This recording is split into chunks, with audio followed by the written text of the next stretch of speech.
Introducción. Lectura del Evangelio según San Juan, capítulo 17, versos 15 al 20. En este fragmento vemos la oración de Jesús por sus discípulos. No te pido que los quites del mundo, sino que los protejas del mal. Ellos no son del mundo como tampoco yo lo soy. Santifícalos en tu verdad. Tu palabra es la verdad. Como tú me enviaste al mundo, yo los envío también al mundo. Y por ellos me santifico a mí mismo, para que también ellos sean santificados en la verdad. No ruego solo por estos, ruego también por los que han de creer en mí por el mensaje de ellos.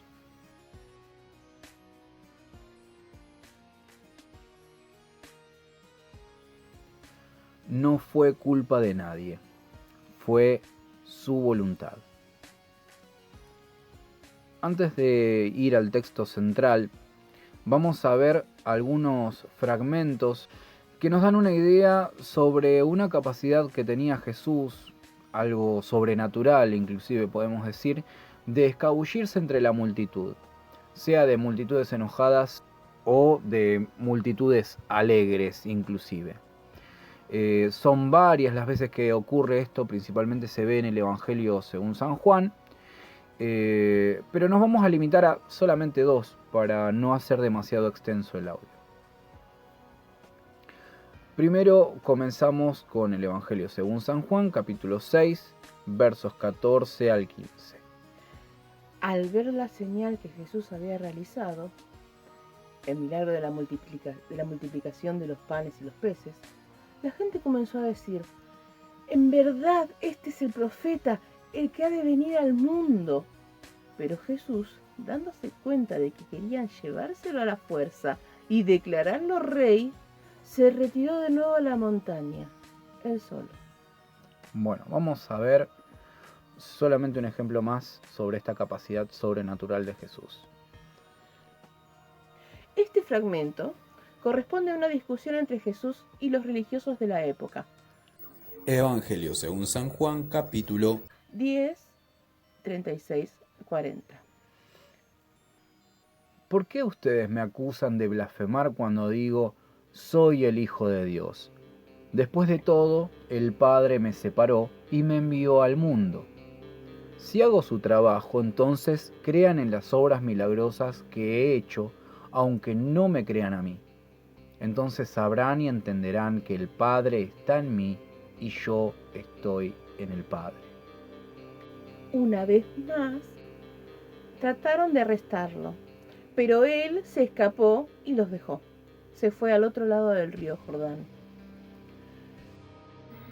Texto central. Juan 18, 1 al 9. Cuando Jesús terminó de orar, salió con sus discípulos y cruzó el arroyo de Cedrón. Al otro lado había un huerto en el que entró con sus discípulos. También Judas, el que lo traicionaba, conocía aquel lugar, porque muchas veces Jesús se había reunido allí con sus discípulos. Así que Judas llegó al huerto, a la cabeza de un destacamento de soldados y guardias de los jefes de los sacerdotes y de los fariseos. Llevaban antorchas, lámparas y armas. Jesús, que sabía todo lo que iba a suceder, le salió al encuentro. ¿A quién buscan? Les preguntó. A Jesús de Nazaret. Contestaron. Yo soy. Judas, el traidor, estaba con ellos. Cuando Jesús les dijo, Yo soy. dieron un paso atrás y se desplomaron. ¿A quién buscan? Volvió a preguntarles Jesús. A Jesús de Nazaret. Repitieron. Ya les dije que yo soy. Si es a mí a quien buscan, dejen que estos se vayan. Esto sucedió para que se cumpliera lo que había dicho. De los que me diste, ninguno se perdió.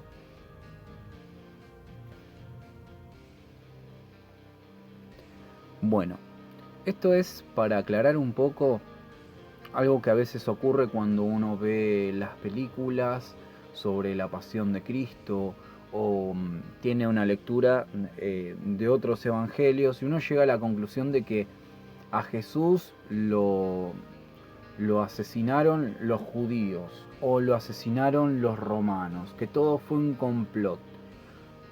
Sí, en parte sí, pero la realidad es que Jesús no estaba ajeno a ello. Cuando decimos la divinidad de Jesús, no estamos refiriéndonos a que era un ser especial, sino que el creyente entiende que detrás de Jesús y del misterio de su divinidad se encuentra otra persona de Dios mismo. Jesús es Dios hecho carne. Por un lado, divino en ese sentido y con capacidades sobrenaturales para realizar milagros. Por el otro lado, durante ese periodo anterior a su crucifixión, también seguía siendo hombre. Las dos naturalezas conviven en Jesús, tanto la divina como la humana, pudiendo ser sustituto como sacrificio delante de Dios por nuestros pecados. Y con ese mismo poder de Dios, con el que él escapaba entre las situaciones que querían forzar la voluntad de él, sea a ser nombrado como rey o ser asesinado antes de tiempo, él podría haber escapado de la situación en la que se enfrentó con los fariseos y con los soldados, y con la traición de Judas. Pero él mismo se entregó. Por ese mismo motivo cayeron los soldados. Cuando él se presentó como el que buscaban, los soldados cayeron por el mismo poder de él. Si él hubiese querido, hubiese evitado toda esa situación. A continuación leemos en 2 de Timoteo, capítulo 2. Tú, por tu parte, sufre penalidades como buen soldado de Jesucristo. Ninguno que milita se enreda en los negocios de la vida, a fin de agradar a aquel que lo tomó por soldado. Y tampoco el que lucha como atleta es coronado si no lucha legítimamente. Por eso todo lo soporto por causa de los escogidos, para que ellos también obtengan la salvación que es en Cristo Jesús, con gloria eterna. Esta palabra es fiel. Si morimos con Él, también viviremos con Él. Si sufrimos, también reinaremos con Él. Y es algo constante hoy por hoy tratar de huir del sufrimiento. No queremos sufrir, pero es ese sufrimiento el que nos acerca a Dios y a su reino.